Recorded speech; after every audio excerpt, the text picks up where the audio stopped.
Hello everyone, welcome to my channel. Today we will discuss about stimulus organism or response, that is a SOR framework. So let's start with the meaning of SOR framework. So stimulus organism response, that is also called SOR framework, which was developed by Mehrabian and Russell in 1974. This model, ये model हमें ये explain करता है कि there are certain factors, for example interpersonal relationships and salesperson behavior influence the internal organism, that is the person or the feelings of the person. It influences the internal organism and ultimately leads to behavior response.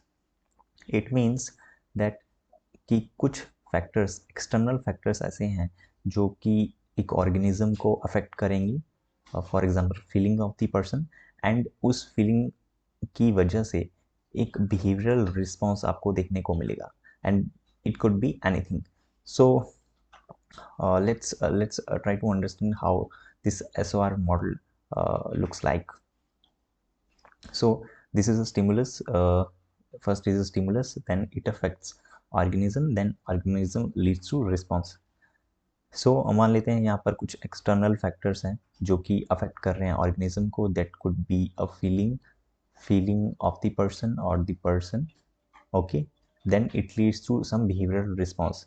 मतलब कि जो person है वो finally यहाँ पर कोई decision लेगा या फिर कोई एक्शन लेगा इस स्टेज पे. So now let's try to understand this SOR framework with the help of an example. So in this, for example, there is an example of e-commerce store. Like if we see like e-commerce store like Amazon or Flipkart, जो कि काफ़ी promotional activities करते हैं, काफ़ी offers देते हैं दिवाली के time या कुछ फेस्टिवल्स के टाइम, और डिस्काउंट्स भी ऑफर करते हैं. तो जब ये जो डिस्काउंट हैं हमारे, डिस्काउंट हो गया या कोई ऑफर हो गया, ये हमारे एक्सटर्नल फैक्टर्स हैं.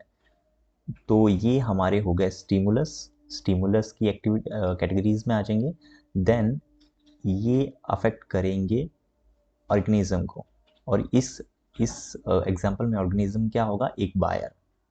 ठीक है, तो एक हम बायर ले लेते हैं, और बायर किसको लीड करेगा, एक एक्शन और एक रिस्पॉन्स को. और जो रिस्पॉन्स होगा वो होगा लीड्स टू परचेज, मीन्स आप कुछ परचेज करेंगे. अब इसको कंप्लीट देखते हैं कि मान लीजिए कोई वेबसाइट है, कोई फ्लिपकार्ट है, अमेजोन है, वो आपको कुछ डिस्काउंट या ऑफर्स देते हैं. उन ऑफर्स की वजह से आप जो बायर हैं, आपको ऐसा लगता है कि काफ़ी अभी जो प्रोडक्ट का प्राइस है वो कम हो गया है. सो आपके अंदर वो फीलिंग आई कि I should buy this product.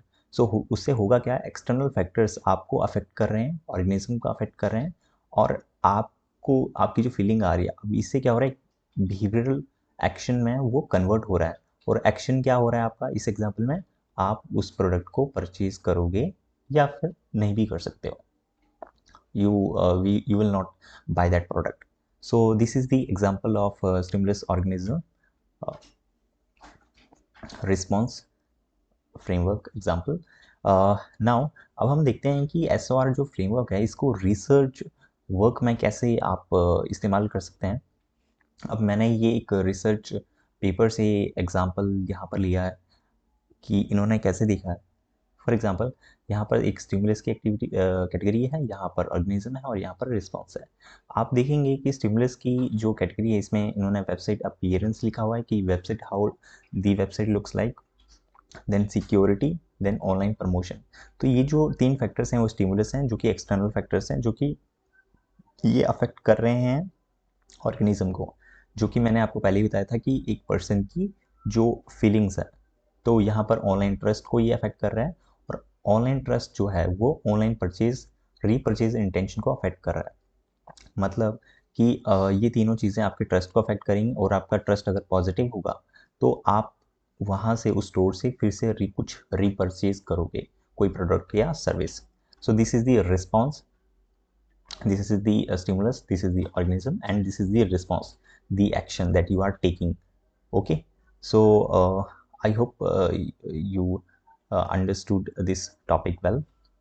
These these are the references that I have used for this. So thanks for watching.